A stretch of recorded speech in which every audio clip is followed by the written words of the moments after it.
Heaven's California.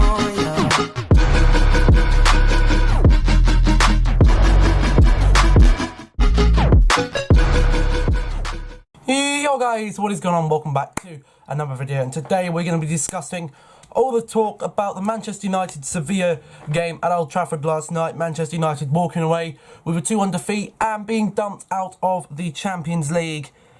And there were some fiery responses. You know, I was watching the match report earlier on after the match, and there was some good criticisms there was some bad criticisms, and I thought I'd come here today, sit in front of the camera and have my take on the action. So I am going to pull up the BBC Sport page here. It says here, Manchester United manager Jose Mourinho said being knocked out of the Champions League at home in the last 16 was nothing new for the club. Now, a lot of clubs, you know, first of all, when we brought Jose Mourinho in, I, as a Manchester United fan, wasn't exactly too happy. You know, we had a rough year under David Moyes. We had a rough 2 years under Louis van Gaal. Jose Mourinho comes in last year and we win the Europa League, and now suddenly everything's great. And, you know, he says, oh, look, we won the treble. Well, we really didn't. We won a European trophy, we won the League Cup, and we won the Community Shield. This year, I don't actually see us winning anything. You know, last year, the European competition was a huge emphasis for us. We knew the league was out. Okay, we couldn't get back into the top four. It was an impossible task. So we put all of our eggs in one basket, went for the Europa League and got it. Now, I'm not saying that if we put all of our eggs in one basket for the Champions League, we get it. Because we're looking at some really good top clubs. We've still got Manchester City in the competition. There's Bayern Munich, there's Juventus. You've got both the massive Spanish giants in this competition. You know, you've got a lot of big clubs in that competition who, quite frankly, have better players than what Manchester United have. Now, when Jose Mourinho came into the competition, or came into Manchester United, I knew that our attacking football was going to be gone, because we all know the tactics that Jose Mourinho uses. You know, he was quoted as being one of the best tactical managers in the game, and he probably still is. But when he won his first Champions League, or whenever he did win it, that was over 10 years ago now. Okay, and he says here, Sevilla, it says, we'll carry on here. Sevilla substitute Wissam Ben Yedder netted twice for the Spanish side in their 2-1 victory at Old Trafford.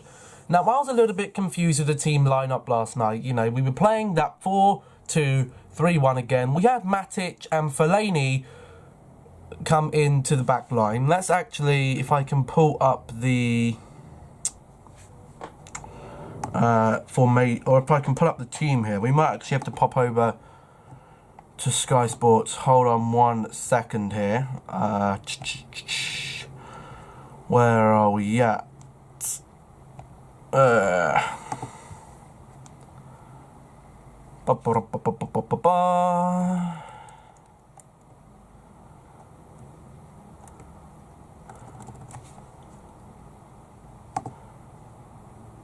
Here we go. We will do... Is it not going to show the formation? I thought it would have shown the formation. I surely must do. It must show the formation here somewhere. Let's have a look. Let's go. Maybe if I click on the team. Results.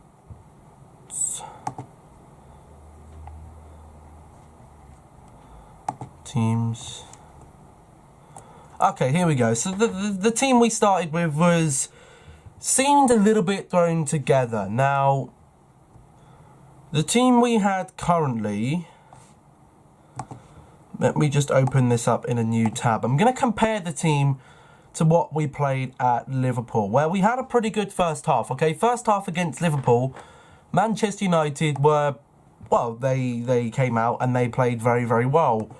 And then today, something just wasn't there.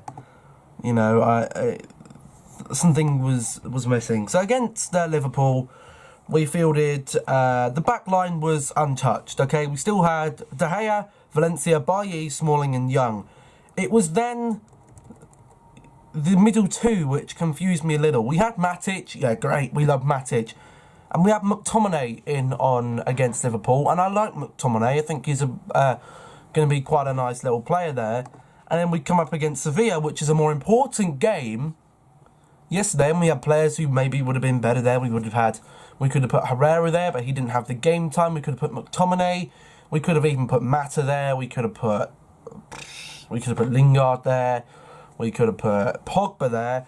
But he decides to stand by Marouane Fellaini. Now, Marouane Fellaini, I have quite a few issues with this guy. Number one, I don't think he's big enough for our biggest game of the season, European-wise. You know, to take that next step up now. We're looking to take that next step up as a club.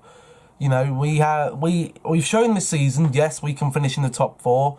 Yes, we can qualify for Europe. But now we need to be taking that next step. We need to be challenging for the title. We need to be getting into them European finals again. And playing the style of football that we did yesterday isn't going to cut it, okay? And I don't like Fellaini. He has been injured for months, and he's come back in his first game on a big European game. So he hasn't got a run of form. He hasn't even got a run of games. Number two, he had an opportunity to sign a new contract last year and still hasn't tied down his future at the club. Do I want him at the club? I can't say yes or no, okay? I'm not really bothered. He's not a player that I say, oh yeah, I really want him to go, but he's not really a player that I would say I really want him to stay, you know. If he signs, great. We've got another squad player who can come on and can make some good appearances and some good goals. If he goes, we can get someone else there. And then it's the front three that really confused me yesterday. This team, the front, or the midfield and the forwards just felt like every game it feels like they've been thrown together.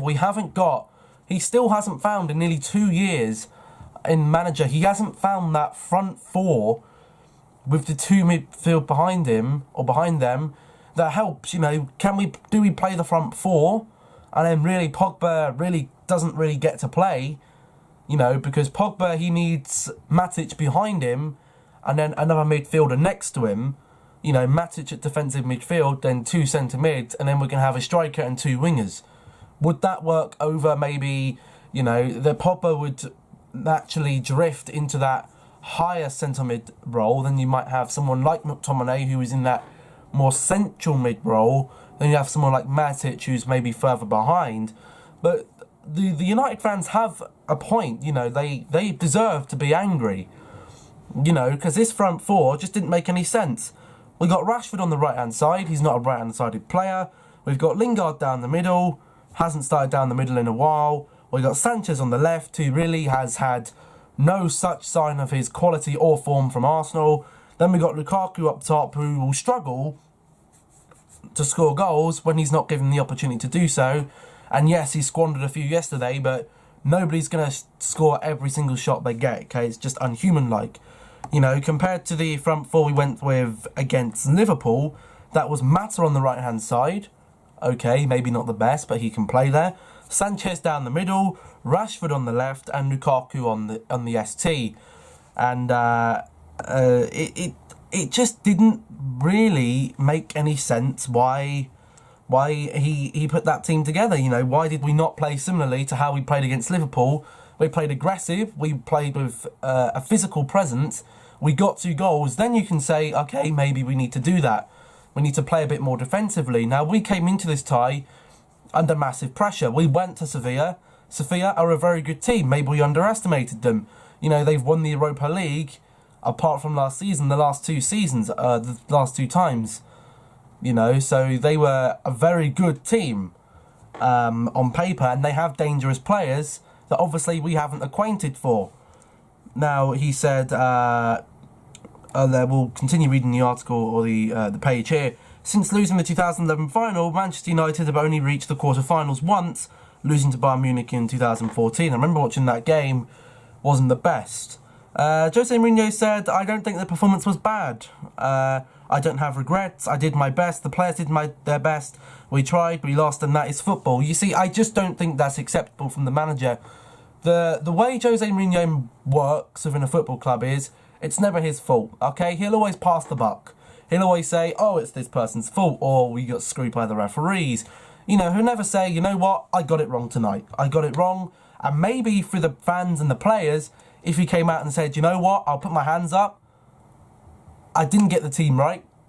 I didn't set them up right, and I'll take responsibility for the loss," then maybe we'd feel a little bit better about that. Yes, we'd still be out of the Champions League, but would we have got any better than the quarterfinals? I don't know. Maybe we would have done, maybe wouldn't. There were still some weaker teams in that last 16, weaker ties, where maybe we could have got the winner of one of them ties and we could have gone through to the semi-finals. He doesn't have any regrets. We should have done much better with the quality we have in the team, said Romelu Lukaku, who grabbed a late consolation goal. We wanted to go far in the Champions League. That's what a club like United needs to do. You see, this is where I just think, you look at the 4 players that were up front last night. Rashford, Lingard, Sanchez and Lukaku. 4 players who have very good attacking prowess. Now, yes, maybe the Rashford maybe shouldn't have been on that left-hand side. Should have been on the left-hand side. Where would Sanchez play? Maybe we should have put Lingard out on the right, put Sanchez down the middle. I don't know. Why did we even get Sanchez in the first place? We have Marcus Rashford and Anthony Martial, 2 great young left mid players who would have grown into the team. We bring in Alexis Sanchez, who hasn't been dropped since he's been here, and I don't think he deserves a place in the team. You know, I would have put Rashford over there. The fact that we exchanged a left winger, of which we already have a couple of players who can play there, for a right mid, which is a position we need, and we haven't got anyone to play there, just completely baffles me. I think maybe it was kind of a tactic to say, you know what, we don't want City to have Alexis Sanchez, so we're going to bid more. He's going to act like he didn't care, and we're going to throw so much money at him, City won't be able to compete. And he didn't go to City, he went to Manchester United. I was happy at first, I've seen him now, and you know what? I really don't think he was worth what it is, and I think he does deserve to be dropped. You know, I wouldn't give him that opportunity next game. You know, there's double standards. If it was Martial or Rashford who had a poor game, you know, I think he gave away possession last night over 40 times, which was absolutely insane. You know, if that was Rashford or Martial, they'd be benched and they wouldn't be seen in another couple of games. Alexis Sanchez will still be starting at the weekend. Double standards. I'm not quite sure what's going on. Are we going to be... I think since the start of this year, really, we've been on a decline from how we started the season. Yes, we beat Chelsea. Yes, we beat Liverpool. But them games are now kind of irrelevant, seeing as, yes, it's good to beat them because we need to secure our place in the top 4. But, you know, we can't push for that title now. We shouldn't be putting all of our energy into Premier League games. We should have put a lot of energy into this competition because, you know, we haven't been in the Champions League for 2 seasons, and it would have been good to get there. But we didn't. When asked about the atmosphere in the dressing room after the game, the Belgium striker told BT Sport that some players were hiding. Now, there is always this argument, do you blame the manager or do you blame the players? And I think last night was a bit of both. I saw the highlights, I didn't watch the full game. I watched the last 15 minutes or so. There were opportunities that were missed, and we've been having that all season. Whether that's to do with confidence, whether that's to do with the manager, I don't know. That's something that the club integrally has to sort out. Manchester United was second best in the 2 matches against the Spanish side, and Mourinho was made to pay for his cautious approach as they have failed to join rivals Manchester City and Liverpool in the last 8. That is Jose Mourinho summed up. He plays games cautiously, he doesn't want to get obliterated, and we didn't get in their face, and that is why we lost. A bright opening first 5 minutes saw Lukaku strike wide and have an effort blocked from close range, but the La Liga outfit Sevilla controlled the contest thereafter.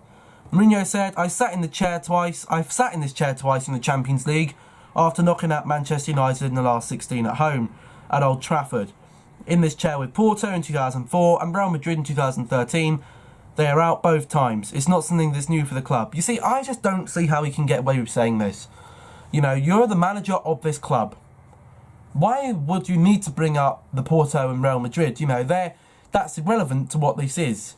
You know, you should be fighting. You should actually give an arse to, you know, that he just never seems to take the blame. He has these super laid-back, cool approach where I don't really care, it happened, that's football. Well, yes, if it was a close game and tightly contested, but, you know, even against the game against Liverpool at home, we didn't control the game. We didn't control the tempo. We had less than 40% of the ball in a home game. I just don't know how people can see the positives from that, you know. In football, people get overexcited. They see results, they go, great, yes, we've beaten this team. But did you actually look at the stats? Did you look at individual players and point them out? If we'd have won last night, people wouldn't be moaning. But I would still be sat there addressing my concern that Fellaini was chosen when he really shouldn't have been. Sanchez doesn't deserve his spot at that left mid, and I would have put Rashford there. And we're not playing good enough attacking football. I think the first goal was always going to be important, not just because of the first leg result, but also the profile of the match. Sometimes I'm lucky with changes, other times other managers are. It was good, a happy move by Vincenzo to bring Ben Yedder on. When they scored the first goal, the game was completely different. With the Premier League all but lost to City, United must focus attention on the FA Cup as their only hope of claiming silver this season, coming up against Brighton in the 6th round on Saturday. What happened to the last manager who won the FA Cup? Okay, in that season, under Louis van Gaal, we progressed one stage further than we did in the Champions League this year. We got knocked out in the group stage. We finished 5th place. Okay, this year looks like, hopefully, touch words, that we're going to finish in the top 4. Great, brilliant. We got knocked out of the League Cup. Not great. And Louis van Gaal won the FA Cup. We win the FA Cup this season. Is Jose Mourinho going to get sacked? Absolutely not. But the stuff he's implying is exactly the same that Louis van Gaal. We sacked Louis van Gaal because we weren't playing attacking football and we had too many draws. Last season we had a lot of draws. He didn't get sacked. But we gave him another year because it was his first year. This is his second year. It started off bright and now it's slowly going back downhill again. And I'm not Jose Mourinho's biggest fan. Do I want him out? I don't know. Can we attract another manager? 100% so. But what manager are we going to attract? I don't know. This is still work in progress at Manchester United, okay? We're not up there with the top clubs. You know, City are miles ahead of all the other English clubs. City haven't bottled it the whole season. There's a couple of games that maybe they could have got a better result on, but that's fine. Manchester United really don't have the squad to do anything. You know, their defence is very, very shaky. Chelsea, the manager's under scrutiny. You've got Spurs, who just can't do anything. Arsenal are in a mess. Liverpool think they're still in the 1980s. You know, there's a lot of team. The English football just... Manchester City, you look at their club, you look at their team and you go, yep, I would be confident. I'd be comfortable with any of their starting 11 in my team. Manchester United right now, people probably only take the goalkeeper. And the goalkeeper, we carry on like this, he's going to be going, hang on, I could move to abroad, I could move to Real Madrid, bolster their team, get paid more money, and win trophies. Am I doing that here? No, we need to be very careful. It says here, everything must change. Mourinho has spent 300 million in last 2 seasons at Old Trafford, and the club signed Alexis Sanchez from Arsenal in January transfer window. A straight stop for Henrik Mkhitaryan. Asked after the Sevilla defeat what has to change to get United into the top 8 teams in Europe, Mourinho replied, everything together. Everyone spends money, right? It's not just us. No, it's not changing for the changing's sake. It's a natural process. And we're not the only team that invests money. All clubs invest money in players. Former United stars Paul Scholes and Rio Ferdinand did not hold back in their criticism. It was difficult watching that, Scholes said to BT Sport. There was no desire, no energy, no speed about the team. I can't explain it. There are players in the squad to play good attacking football. Rio Ferdinand added, I didn't see the result coming after the performance against Liverpool. They looked like the team was thrown together full of strangers. Talking about Sanchez's performance, the former England defender said, he looks like the shadow of the player he was at Arsenal. When you go to a new team, you don't lose all the talent. It's not going for him, but the whole 11 today was shocking. And it was. It wasn't good last night. And, you know, you can't get held up on this forever. Okay? We lost. But I just don't think that the manager has the desire for the team. And you know what? I think to sum up the game, I've just seen the perfect sentence. United were far too conservative, and that has been our story for a lot of games this season. Did it change against Liverpool for a half? Yes. But right now, there are changes, and the manager, you know, the fans are going to start getting angry soon that we're not playing attacking football. You know, under the legacy of the club, we've always been known for attacking football. Now it's kind of just like, actually, you know what, attacking football's kind of out the window. So what's going to happen? I don't know. How's it going to change? I don't know. Look forward to the FA Cup, I guess, and just hope for that, even though it's not really interesting me. And the rest of this season really is irrelevant. We've got to start building for next season. What players do we need? I think we need a right mid. Maybe an attacking player. Get Sanchez off the books. I don't know. I'm at a very loose end with this team right now. This season has been very up and down the Manchester United flow. We've been up, we've been down, up, down, up, down, up, down, up, down, up, down, up, down, up, down, up, down, up, down, up. We're at a down. We lose to Brighton. We're going even further down. Hopefully, touch wood, next round of the FA Cup, we got to try and go for something. Got to try and get to Wembley. And hopefully the players and the manager respond and we see a better performance next time around. But thank you for watching this video. If you did enjoy, drop a like down below. Let me know what you thought of the game, what you think of the team, what you think of United right now in the comment section down below. Just out of interest, I'm going to put a poll at the top. Do you think Mourinho is the right manager for Manchester United? Let me know. Simple yes or no. Drop your poll. I'll be sure to read it and read some of your comments if anyone does leave a comment on the video. If you are not yet subscribed, please do hit that subscribe button. Turn on them notifications. Stay safe, stay awesome, stay happy, and I'll catch you in the next video.